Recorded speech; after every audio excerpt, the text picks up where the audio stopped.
근대 국민국가 수립을 위한 노력, 무엇을 배울까? 열강의 침략이 가속화되는 가운데 여러 세력이 근대 국민국가 수립을 위해 추진한 노력을 설명할 수 있다. 농촌사회의 동요와 교조 신원운동, 개항 이후 외세의 경제 침탈이 진행되면서 농촌 경제가 어려워졌으며 정부의 재정 지출이 증가하면서 농민의 조세 부담도 늘어났다. 삼정의 문란은 근본적으로 해결되지 못하였고 지방 간의 수탈은 더욱 심해졌다. 이에 따라 1880년대 후반부터 농민 봉기가 자주 일어났다. 동학을 창시한 교조 최재우가 정부의 탄압으로 처형된 후 2대 교주가 된 최시영은 교단 조직을 정비하며 교세 확장에 노력하였다. 동학이 급속도로 퍼져나가자 정부는 더욱 동학교도들을 탄압하였다. 동학교도들은 정부의 탄압에 어떻게 대응하였을까? 동학교도들은 교조 신원운동을 전개하여 체제의 억울함을 풀어주고 동학에 대한 탄압을 중지할 것을 호소하였다. 공주와 삼례 등지에서 집회가 열렸으며 교단 간부들이 궁궐문 앞에서 상소를 올렸으나 뜻대로 이루어지지 않았다. 보은에서 진행된 집회에서는 종교적 구호를 넘어 외세 배척과 탐관오리의 숙청 등을 내세우기도 하였다. 고부 농민 봉기의 발발. 농민층의 동요가 심해지는 가운데 전라도에서는 고부군수 조병갑이 불필요한 만석보를 짓고 물세를 거두는 등 수탈을 일삼았다. 이에 전봉준 등은 사발통문을 돌려 세력을 모은 뒤 고부관할을 점령하고 억울한 죄수를 석방하였다. 또한 수탈의 상징이었던 만석보를 헐어버렸다. 정부는 고부 농민 봉기에 어떻게 대처하였을까? 정부는 조병갑을 파면하고 새로운 군수를 임명하였으며 사태를 수습하기 위해 안핵사를 파견하였다. 농민들은 그들의 요구를 들어주겠다는 새 군수의 다짐을 받고 해산하였다. 그러나 안핵사로 파견된 이용태는 농민들에게만 책임을 묻고 봉기 참가자들을 동학교도로 몰아 처벌하였다. 이에 농민들의 분노가 다시 폭발하였다. 제1차 농민운동과 집강소 활동. 전봉준을 비롯한 지도부는 무장해서 다시 봉기하였다. 농민군은 백산에서 경문과 4대 강령을 발표하고 농민군 지휘부를 구성하였다.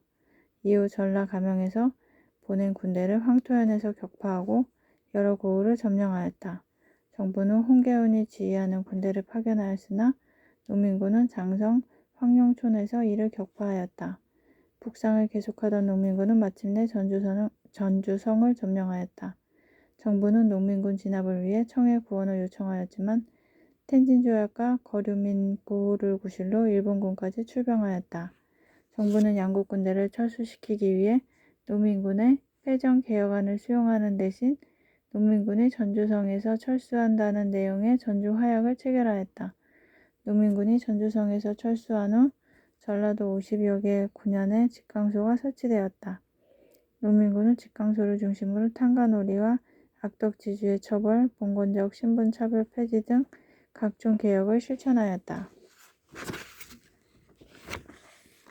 제2차 농민운동과 우금치 전투.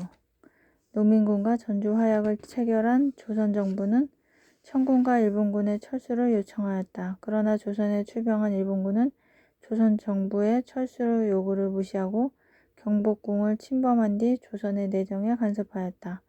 해산하였던 농민군은 이에 반발하여 다시 봉기하였다. 전봉준이 이끄는 전라도의 농민군이 삼내에 모여 북상하자 충청도의 농민군도 봉기하여 함께 논산에 집결하였다. 이들이 서울로 향하자 일본군과 강군으로 구성된 연합부대가 공주에서 농민군을 저지하였다. 농민군은 공주 우금치에서 일본군과 강군을 상대로 치열하게 싸웠지만 패하였다. 결국 전봉준이 순창에서 체포되면서 동학농민운동은 막을 내렸다. 동학농민운동은 비록 실패하였으나 이들의 개혁 요구는 가부개혁 일정 부분 반영되었다. 한편 농민군의 잔존 세력은 이후 을미, 의병을 비롯한 항일 투쟁에 가담하여 활동하였다.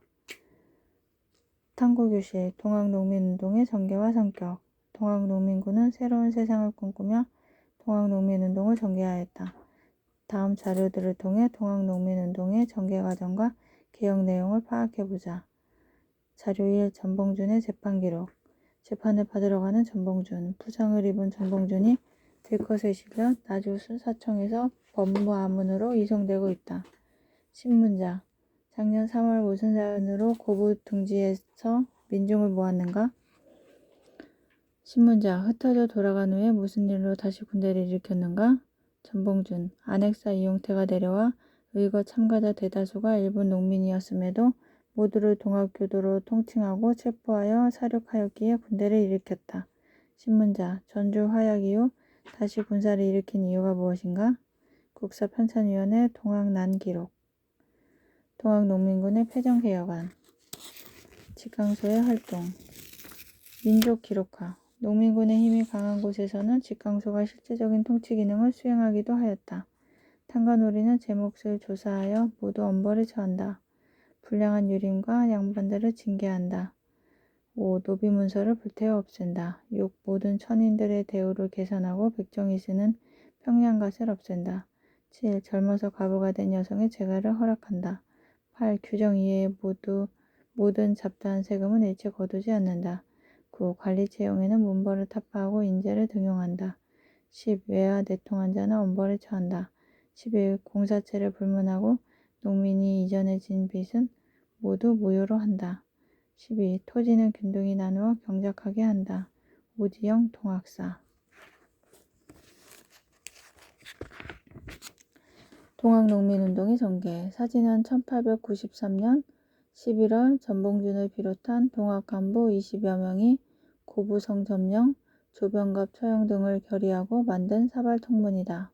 사발통문은 주모자가 드러나지 않도록 둥근 사발을 엎어놓고 그린 원을 중심으로 참가자의 이름을 빙 둘러가며 적은 통문이다. 통문은 대개 여러 사람에게 알리기 위한 걸로 농민 봉기 등에 널리 이용되었다. 전봉준 등이 사발통문을 만든 까닭은 무엇일까? 동학의 확산과 교조 신원운동. 최시영의 노력으로 동학은 충청도와 전라도로 교세를 확장하였다. 이후 동학교단은 세 차례에 걸친 교조 신원운동을 전개하였다. 안핵사. 지방에서 발생한 농민봉기 등을 수습하기 위해 파견하는 임시관리이다. 동학교도들이 주장한 외부 매세 배척. 아직도 탐욕스러운 마음으로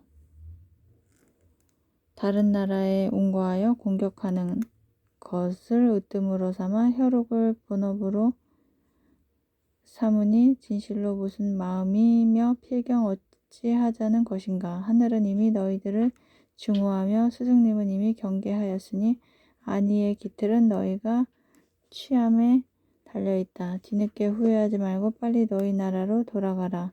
구한국 외교문서. 농민군 4대 강령. 사람을 죽이거나 가축을 잡아먹지 말라. 2. 충효를 다하여 세상을 구하고 백성을 편안하게 하라.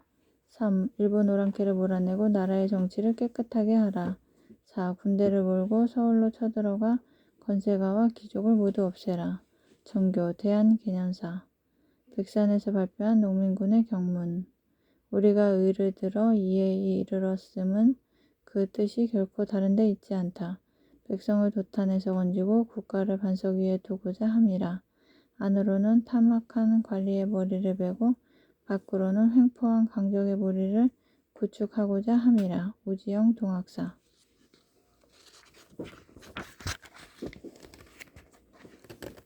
동학농민운동의 전개. 무명 동학농민군 위령탑 전북 정읍.